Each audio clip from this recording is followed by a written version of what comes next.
నమస్తే తెలుగు రాజ్యంకి స్వాగతం. నేను మీ సంధ్య. హిమాలయాల ఒడిలో ఒకవైపు ఆధ్యాత్మికత, మరోవైపు యుద్ధ వాతావరణం. కైలాస మానస సరోవరం యాత్ర కోసం భారత్ నిర్మించిన రోడ్డు ఇప్పుడు నేపాల్కు కంటగింపుగా మారిందా? ఆ భూమి మాది అని నేపాల్ అంటుంటే అసలు నీకు సంబంధమే లేదు అని భారత్ ఎందుకు గట్టిగా బదులిస్తోంది? మిత్ర దేశాల మధ్య ఈ చిచ్చు పెట్టింది ఎవరు? లిపులేఖ్ పాస్ వద్ద జరుగుతున్న ఈ హైడ్రామా వెనుక అసలు కథ ఏంటి? నేపాల్ చేస్తున్న అభ్యంతరాలు అసంబద్ధమని భారత్ ఎందుకు కొట్టిపారేసింది?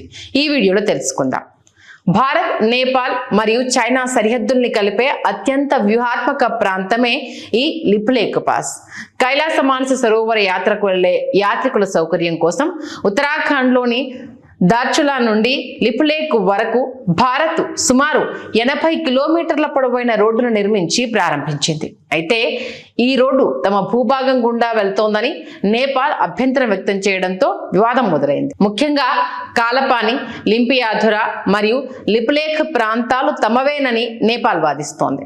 1816లో బ్రిటిష్ ఇండియా మరియు నేపాల్ మధ్య జరిగిన సుగోలి ఒప్పందం ప్రకారం మహాకాళి నదికి తూర్పున ఉన్న ప్రాంతం నేపాల్ది. కానీ ఆ నది జన్మస్థలం ఎక్కడా అనే విషయంలో ఉన్న భిన్నమైన అభిప్రాయాలే ఈ సరిహద్దు తగాదాకు మూల కారణంగా మారాయి. 1816 నాటి సుగోలి ఒప్పందం ప్రకారం కాళీ నది సరిహద్దుగా ఉంది. అయితే ఆ నది ఎక్కడ మొదలవుతుందనే విషయంలోనే అసలు చిక్కు ఉంది. లింపియాధుర వద్ద ఉన్న నది ప్రధానమైనది కాబట్టి ఆ ప్రాంతమంతా తమదేనని నేపాల్ అంటోంది. లిపులేఖ్ పాస్ వద్ద పుట్టే చిన్న పాయే అసలైన నది అని, దాని ప్రకారం కాలాపాని ప్రాంతం భారత్లో భాగమని ఇండియా పక్క ఆధారాలు చూపిస్తోంది. బ్రిటిష్ కాలం నాటి పాత మ్యాపులు కూడా భారత్ వాదననే సమర్థిస్తున్నాయి. లిపులేఖ్, కాలాపాని ప్రాంతాల్లో భారత సైన్యం ఈ రోజు నిన్నను వెళ్ళలేదు. 1962లో చైనాతో యుద్ధం జరిగినప్పటి నుంచి భారత సైన్యం అక్కడ పహారా కాస్తోంది.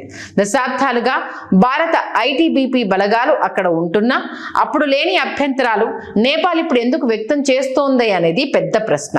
గతంలో నేపాల్ రాజుల కాలంలో కూడా ఈ ప్రాంతం భారత్ ఆధీనంలో ఉండడాన్ని వారు ఎప్పుడూ వ్యతిరేకించలేదు. గతంలో కైలాస మానస సరోవర యాత్ర సిక్కింలోని నాథులా పాస్ ద్వారా జరిగేది. కానీ ఆ మార్గం చాలా పొడవైనదని మరియు చైనా దయాదాక్షిణ్యాలపై ఆధారపడి ఉండేదని, అటు లిపులేఖ్ రోడ్డు ద్వారా భారత్ తన సొంత భూభాగం నుండే యాత్రను సులభతరం చేసింది. ఇది చైనాకు ఏమాత్రం ఇష్టం లేదు. అందుకే చైనా తన మాట వినే నేపాల్ నీతుల ద్వారా ఈ రచ్చను సృష్టించేలా చేసింది. నేపాల్ చేస్తున్న వాదనలు పూర్తిగా అసంబద్ధమని, చారిత్రక ఆధారాల ప్రకారం ఆ భూభాగం ఎప్పటి నుంచో భారత్లో భాగమేనని భారత విదేశాంగ శాఖ స్పష్టం చేసింది.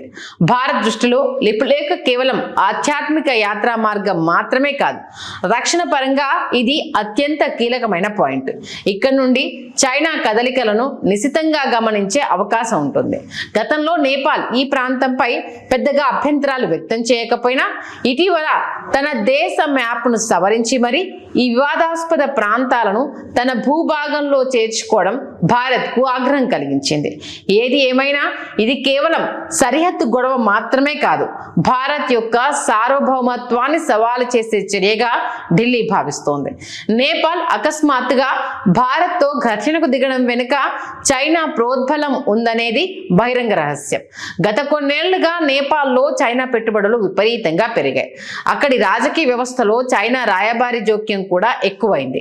భారత్ను హిమాలయ సరిహద్దుల్లో అన్ని వైపుల నుండి ఇబ్బంది పెట్టాలనే స్ట్రింగ్ పెరల్స్ వ్యూహంలో భాగంగానే చైనా నేపాల్ను ఉసిగొల్పుతోందని విశ్లేషకులు భావిస్తున్నారు. భారత్ నిర్మించిన రోడ్డు వల్ల చైనాకు సైనిక పరంగా ముప్పు పొంచి ఉందని భావించిన బీజింగ్ నేపాల్ను పావుగా వాడుకుంటూ వివాదాన్ని రగిలించింది. ఇది ఇరు దేశాల మధ్య ఉన్న శతాబ్దాల నాటి రోటీ భేటీ సంబంధాన్ని దెబ్బతీస్తోంది. ప్రస్తుతం ఈ వ్యవహారం దౌత్యపరమైన యుద్ధానికి దారితీసింది. నేపాల్ ప్రభుత్వం తన కొత్త మ్యాప్కు పార్లమెంట్లో ఆమోదం తెలపడంతో సమస్య మరింత జటిలమైంది. భారత్ ఈ మ్యాప్ను కృత్రిమ విస్తరణగా పేర్కొంటూ తిరస్కరించింది. చర్చల ద్వారా సమస్యను పరిష్కరించుకుందామని భారత్ ఆహ్వానిస్తున్నప్పటికీ నేపాల్ అంతర్గత రాజకీయాలు మరియు చైనా ఒత్తిడి వల్ల వెనక్కి తగ్గడం లేదు. భారత్కు అత్యంత సన్నిహితంగా ఉండే నేపాల్ను దూరం చేయడం ద్వారా హిమాలయాల్లో భారత్ బలాన్ని తగ్గించాలని చైనా మాస్టర్ ప్లాన్ వేసిందనే టాక్ వినబడుతోంది. ఒకప్పుడు భారత్ పై పూర్తి స్థాయిలో ఆధారపడిన నేపాల్ ఇప్పుడు చైనా అండ చూసుకొని ఇలా ప్రవర్తించడం భవిష్యత్తులో ఆ దేశానికి ప్రమాదకరమని నిపుణులు హెచ్చరిస్తున్నారు. హిమాలయ పర్వత శ్రేణుల్లో శాంతి నెలకొనాలంటే నేపాల్ వాస్తవాలను గ్రహించి చైనా ఉచ్చులో నుండి బయటకు రావడం ఒక్కటే మార్గం. హలో, తెలుగు రాజ్యం ఛానల్ చూస్తున్నారా? సామాజిక రాజకీయ జీవన చిత్రణే తెలుగు రాజ్యం. అతిశయోక్తులు అసత్యాలు ఉండవు. రాజకీయ కోణం కాదు, ప్రజా కోణమే కొలబద్ద. తెలుగు రాజ్యం వీక్షణ మీ ఉత్తమ అభిరుచికి నిదర్శనం.